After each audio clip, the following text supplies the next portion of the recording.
Fox 2 presents Hancock and Kelley. Nothing says Sunday morning like hot coffee and these two gentlemen. Welcome to Hancock and Kelley here on Fox 2. On the left this morning is Michael Kelley. Good morning, Michael. Good morning, guys. And good morning, John Hancock on the right. Top of the morning, everyone. Good morning, and I'm John Brown. We begin with a look back at highlights from the RNC. Here they are. I profoundly accept this nomination. From a packed White House South Lawn, President Trump didn't mince words about his opponent, Joe Biden, and told the nation he's the clear choice for the presidency. At no time before have voters faced a clearer choice between two parties, two visions, two philosophies, or two agendas. Some of the president's biggest supporters, like Jerron Smith, praised the president's record for helping the black community. Prison reform, rebuilding broken families, bringing jobs back to America. Former New York City Mayor Rudy Giuliani addressed what he called lawless destruction taking place in cities across America after the shootings of unarmed black men. The whole unprecedented wave of lawlessness began with a truly just cause: the unforgivable police killing of George Floyd. Giuliani said under Biden's leadership, Americans will be less safe. Creates the risk that you will bring this lawlessness to your city, to your town, to your suburb. Giuliani says a Biden presidency would threaten the American way of life. He's a Trojan horse with Bernie, AOC, Pelosi, Black Lives Matter, and his party's entire left wing. Election day is now less than 10 weeks away. Reporting in Washington, I'm Morgan Wright. All right, John, it was your party's chance to shine. Your thoughts on the week that was? I think it was a great week, a good, solid week for the Trump campaign. I particularly was moved. There were three speeches on Thursday that I think should have been displayed more prominently. You had Ann Dorn, the widow of Officer David Dorn from right here. You had Alice Johnson, the former convict that had been pardoned by the president, who's on a prison reform effort right now. And then you had the parents of Kayla Mueller, that humanitarian who was tortured and slain in Syria. Those were three of the most powerful speeches I have ever heard at a convention. Now, if I were producing that convention, I would have gone with those three speeches in prime time. I would have concluded with Ann Dorn. I would have turned the lights off, and I would have had an outside announcer announce, "Ladies and gentlemen, the President of the United States," and then give his speech. I think that would have been a more effective placement than what they did. They had Ivanka introduce him. A lot of people love Ivanka, but those three speeches were so powerful that I think them leading in directly to the president would have been more impactful. But overall, it was a good convention. Michael. Well, those were three great speeches, but they're not reflective of that entire convention. What we heard a lot from the Republicans was a lot of doom and gloom. No plan as to how they were going to address coronavirus. Heck, you would have thought coronavirus had been solved the way that the president and all the speakers had been talking. They laid out no vision for America. They kept putting these threats out about Joe Biden, that we're going to be less safe, there's going to be less jobs, there's going to be death, there's going to be on strike. That's exactly the world that Donald Trump has created.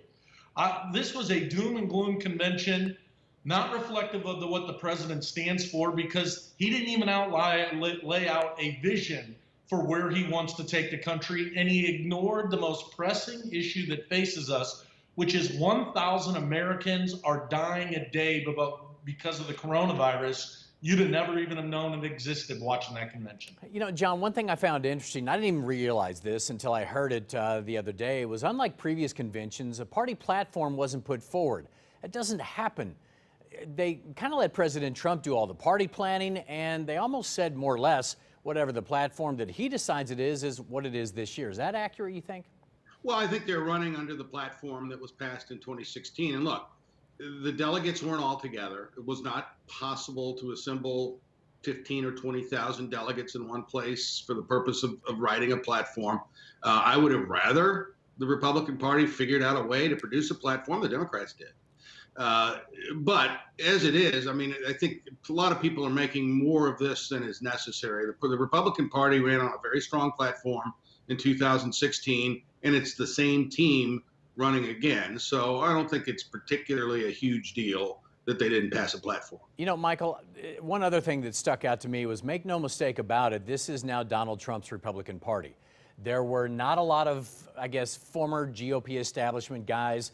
Former President Bush wasn't there, and I think that's the way Donald Trump and this new Republican Party likes it, because they don't like the old guys there, and that was very evident this week. Well, it was an unprecedented convention for a number of reasons. Number one, it took place at the White House, a violation of the law, which we all know. The law doesn't apply to Donald Trump. Former Republicans, a lot of the Republican leadership was not present at the convention as well. Why is that? The same reason they didn't pass a party platform. This is nothing more than a party that is a part of the cult of personality that is Donald Trump. They have no vision. They have no plan. They have no solutions. And when they ask what the president, what are you going to do with the next 4 years? He can't outlay it out either. So the question that Americans need to consider is that age-old question from Ronald Reagan: are you better off than you were 4 years ago? It's freshened up. Are you better off than you were in January of this year? The answer to that's going to be no, and Donald Trump deserves to lose. Okay, time for a little compare and contrast. Okay, John, go ahead. You can respond. I was just going to say, the president, you may not like it, but he did put forth an agenda for a second term. He talked about getting tougher on China. He talked about reducing taxes, yet again, on the American people. He talked about bringing manufacturing jobs back and bringing companies back that are doing work overseas. He talked about the continued fight against terrorism. I mean, he did outline an agenda for the second term. Okay, so now compare and contrast. In previous years, when the Democrats had their convention, or whoever went first, they got a bump in the polls. Well, that didn't happen this year for Biden, at least not very much. We're going to have to wait and see what happens for Trump. Okay, Michael, there are a lot of theories out there. Was it because the excitement wasn't there this year, because the people weren't there like previous years? Was it there's not a lot of excitement for Biden in general? Was it people have already made up their mind? What do you attribute the fact that when he had his convention, they came out of it in the same place he was when he went into it? Well, this is the most polarized this electorate has ever been. I'm not sure there's an undecided voter out there. If they are undecided, you have to wonder whether or not they have a pulse. And so what you had were two conventions that were spending a lot of time speaking to their base, because really there's not a lot of folks that are undecided, so therefore the bumps don't exist. All right, wanted to set you up with this one, John. Here's the headline from Axios, and the headline reads, how Trump could pull off another upset. The writer Jim Vandehei and Jonathan Swan make these points to consider. Okay, Trump's doing better in some swing state polls than he was at this point in 2016. That may surprise a lot of people. The Black Lives Matter movement and calls for social justice are turning Biden to the left. The voters don't want to go that far left. Also, he says that Joe Biden's goals and Bernie Sanders' goals, well, they're not that much different when you take a 40,000-foot level view of this one. And also, a Wall Street Journal poll found that there are 13% of people who can still be swayed here. So he's making the point, everybody's writing Donald Trump off, but maybe not. We're in the same position we were a few years ago. Yeah, I actually think you're going to see a little bump for the Trump campaign coming out of this convention, and it was beginning even before that. I do think this race is going to tighten up. I think it really comes down to this, guys. If the number one issue in America on Election Day is coronavirus, then I think that bodes very well for Joe Biden and Kamala Harris. If the number one issue on Election Day is either the economy or this riots and crime taking place across this country, if those are the leading issues, Donald Trump's going to be reelected. Michael, respond very quickly on that one. We got to go. Well, I hope it's about coronavirus and the economy, because Donald Trump's failed miserably on both of them, and he's outlined no plan to deal with it. Joe Biden has, and people want common sense, return to normalcy, which is exactly what Joe Biden and Kamala Harris represent. All right, still to come here on Hancock and Kelley. The local races are also heating up. How do we know? Just look at all the ads during our commercial breaks. John and Michael spend their days looking at polling numbers. We're going to get their thoughts on the local races and what could be the deciding factors by the time we get to November.